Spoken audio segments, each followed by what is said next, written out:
I'm Howard Phillips Lovecraft, and today's question comes to us from Jeffrey, who wants to know my thoughts on the 1991 cinematic offering known as To Cast a Deadly Spell. If you're unfamiliar, this work of fantasy adventure, I suppose, is set in Los Angeles of the 1940s, very similar to our own, except that not only is magic real, but it is an accepted part of everyday life. People go about their lives making use of spells and amulets and zombies and all manner of supernatural goings-on, with the exception of our plucky hero, a private investigator with the name of H. Phillips Lovecraft. That's right. There is an H.P. Lovecraft as a square-jawed private investigator, as played by the delightful Fred Ward, who, I must say, when it comes to doppelgangers, is certainly a pleasant choice. Now, the film is, as I said, something of a fantasy adventure, but it's also a film noir. It makes use of dangerous strangers and unclear stakes as our hero maneuvers through the mystery surrounding the dreaded Necronomicon and the summoning of elder gods. But despite some of these elements from my story and, well, the use of my name, there's not a great deal of me in this film. I don't really recognize any cosmic horror or anything that really reflects myself. I suppose one could make the argument that the hero's refusal to use magic is somehow a reflection of my own atheism or a rejection of the industrial consumer culture, but really, it's very odd to see this square-jawed Lovecraft up on the screen. I've talked in the past about how I don't care for impersonation. I don't like the idea of someone dressing up as me and wearing my skin mask and pretending to be me, putting words in my mouth. I find the whole thing rather unseemly and distasteful.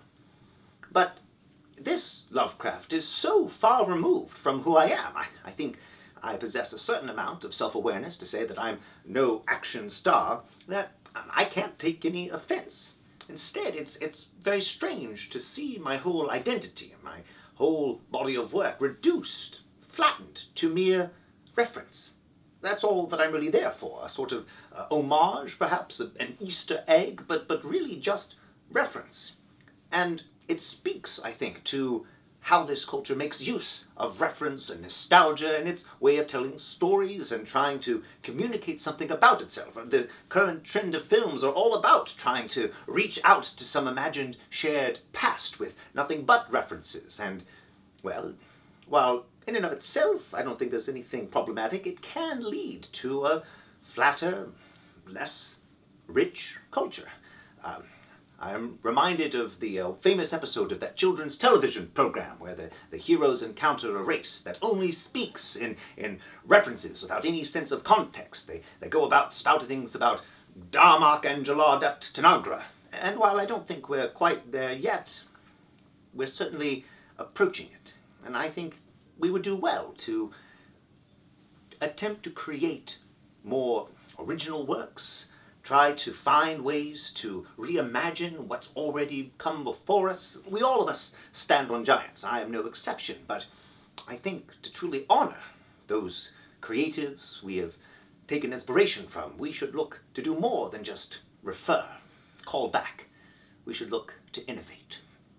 I also will note that there is a sequel to this film called Witch Hunt, which stars Dennis Hopper as the same H. Phillips Lovecraft, and it's fine. He's fine. He's no Fred Ward, though. As always, I'm Howard Phillips Lovecraft.